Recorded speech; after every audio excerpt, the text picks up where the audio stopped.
Hey there, how's it going? That is Lake Mendocino there, Northern California. A chilly day in December here, a few days after Christmas. So I'm doing a series of travel tales of mine, various stories from my adventurous wanderings over the past 25 years of traveling around the world. And so this one is from India, from just last year, almost 2 years ago actually, but or like a year and a half ago, spring of 2014, and I was on a really amazing trip to Asia in which I spent, I forget now if it was 7 or 8 months, I think 8 months in Indonesia, Thailand, Myanmar, Laos, Nepal, and then India. And this is one of my favorite travel stories, just the way that things worked out. It was quite an adventure. And so my main destination for my trip to India that time was Ladakh, which is the most extreme northernmost part of India in the Himalaya mountains, bordering China and Tibet. Very high in elevation and hard to get to because of high mountain passes there. You can fly there, but I wanted to go the bus route that I'd heard is really spectacular and goes over a pass of 18,000 feet. Now, as you can probably imagine, this is not something you want to do in winter. I'd been to India 5 times before this. This was my 6th trip to India, and I'd always been there in winter. I'd always left by around March, and you can't get there at that time. You might still be able to fly there, but then it's going to be freezing cold there anyways, and you can't do much exploring. And the journey was part of the adventure of visiting Ladakh and the main town of Leh, which is at about 11,000 feet and in a spectacular location in the Himalaya mountains. But it is a very dry, rather surreal looking mountain landscape because the monsoons that blanket almost all of India throughout the year at different times doesn't make it up that far because of the Himalaya mountains block it, and so it gets hardly any rain. And so it is a very different Himalaya mountains than just south of there, where it is greener and can be quite wet at different times of the year. And so it is a very different place to visit, and very unique, and a very different culture because it is more Buddhist. And so this time I wanted to make it up there.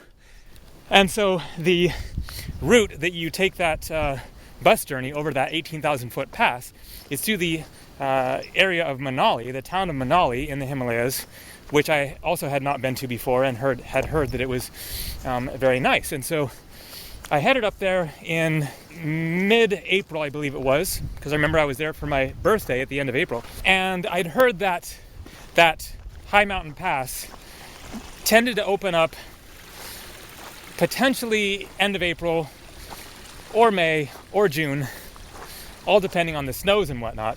And so I was just kind of hoping to get lucky, and also I wanted to visit Manali anyways. And so I headed there mid-April or so to that town of Manali, and expected to be there for some time waiting for the pass to open, and then just kind of keep in touch with whoever was in the know and hope that it would open up and I could take that bus journey over the mountains there. And so I stayed there for a week, and then stayed there for another week, and the pass still wasn't open, and it wasn't sounding like it was likely to open any time soon. They were getting more snow. It is a very grueling 2-day journey by bus, so I was starting to wonder, how long should I hang around here, hoping that this pass might open.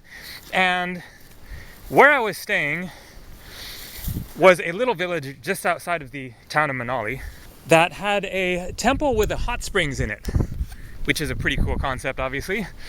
So there was a little, local Hindu temple, and then it had a hot springs, natural hot springs, one for men and one for women. And so I was, going there almost every day because it was still a little bit chilly since it was April, and soaking in the hot springs and, hanging out with the locals. And at one point, then, I ended up talking with this guy who was from Ladakh. He was a local Ladakhi, and I'm not sure exactly why he was there in Manali, but we ended up chatting. I said that I wanted to go to Ladakh, but was waiting for that pass to open. And he says, well, maybe you should consider going the other pass from Kashmir, because it's a lower pass, and so it opens up earlier than the pass north of Manali there, and so you might have a better chance of getting through that pass.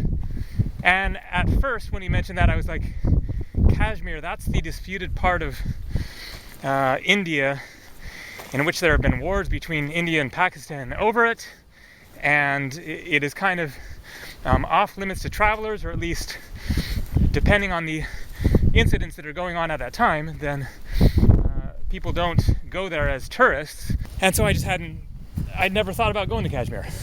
And so his suggestion that I go, for one thing, way out of my way to get to Kashmir and then do this mountain pass to Ladakh wasn't really something that I was, that seriously open to at the time. And I started to think about it, looked at the map, inquired locally as to whether there had been any recent incidents in Kashmir and whether it was safe to go there. And it sounded as if things had calmed down. It was quiet and mellow now, and there were no political problems, no battles or anything between India and Pakistan, and it should be fine to go there.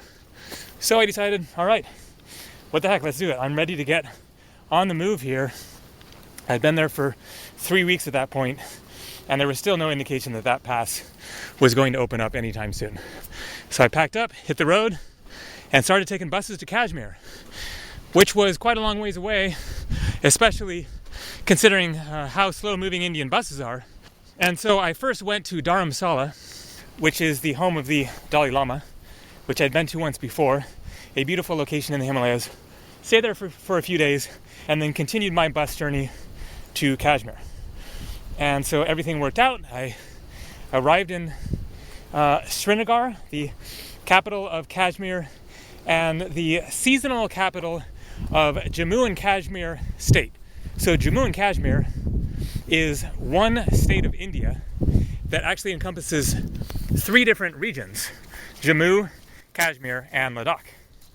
And so that's considered one state, even though they are very, very, very different regions. Jammu is majority Hindu.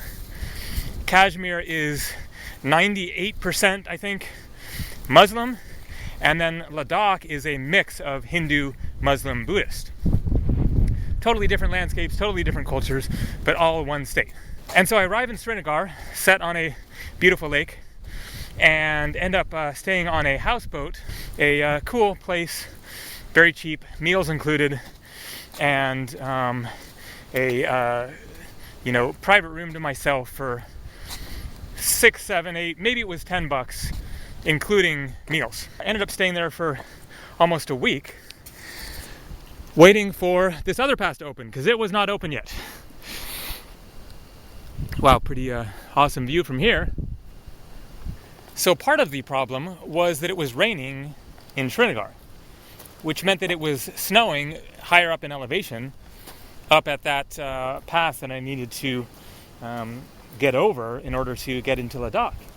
So I, stayed there a few days, asking about the situation, and finally I heard after about a week that the pass was indeed finally open.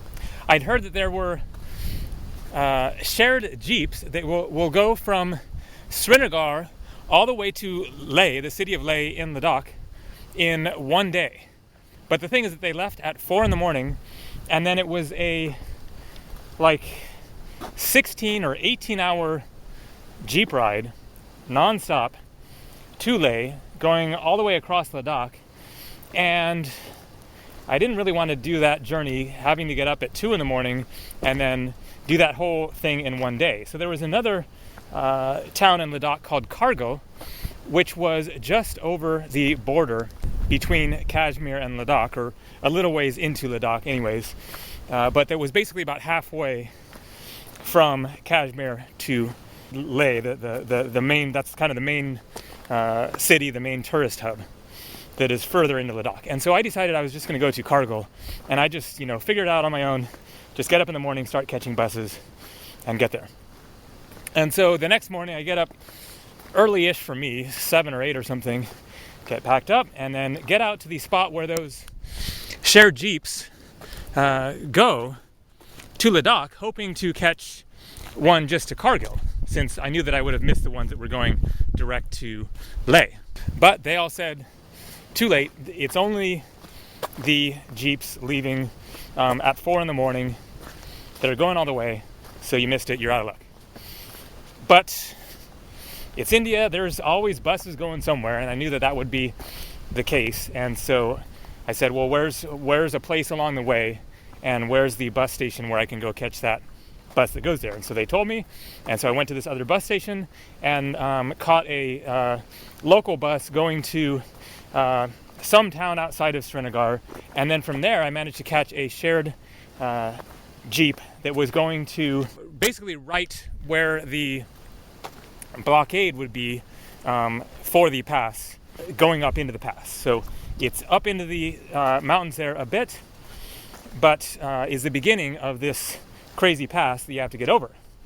And so I arrive there, and there's a little town there. I find a room for the night, and then the plan is to get up in the next morning and then catch one of those shared jeeps that would be coming from Srinagar, heading for Leh, and catch one only as far as Kargil, or find something.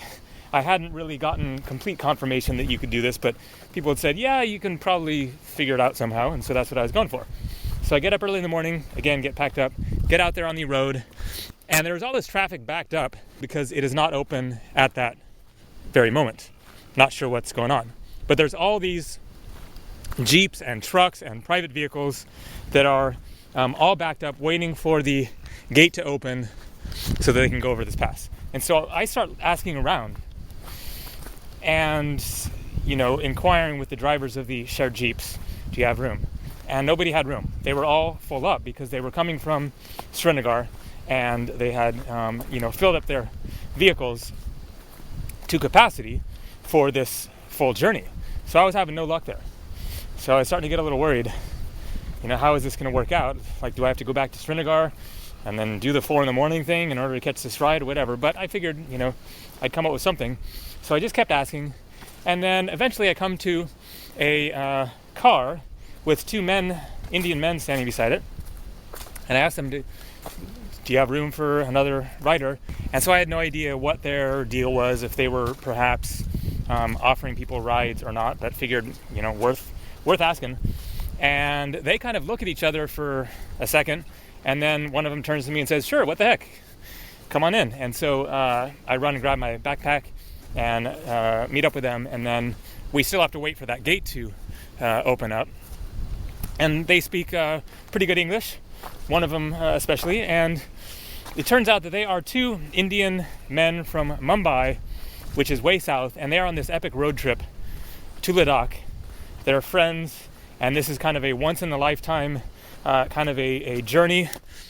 And so it's just the 2 of them traveling, but they just decided to help me out of the kindness of their heart. And so eventually that pass opened up, 15, 20 minutes later, whatever, and we got over the pass.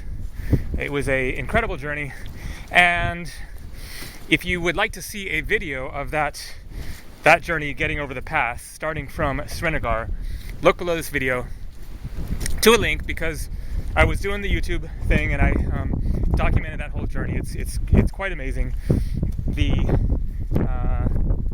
pass was a crazy scene because it had just opened up, as I mentioned, that day or the day before, and there had been all these truckers waiting to get over the pass. And so there have been people basically waiting in Srinagar, as I was, for the past week or whatever. And so it was this insane traffic jam, basically, up this windy, back and forth dirt road, up this very steep mountain to get over that pass. Very muddy, people getting stuck. We had to get out of the car at one point in order to let him drive ahead up this dirt part, and so it was a pretty cool adventure. They were going to Kargil themselves that day, and so they dropped me off there. I found a hotel room, stayed there for a couple nights, and then made it to Leh, the main city of Ladakh, a few days later. So it was an awesome journey. So feel free to look down below this video for a link to that video, and also check out my book, Following My Thumb, A Decade of Unabashed Wanderlust, for lots more adventurous travel stories from around the world. Thanks for watching. Take it easy.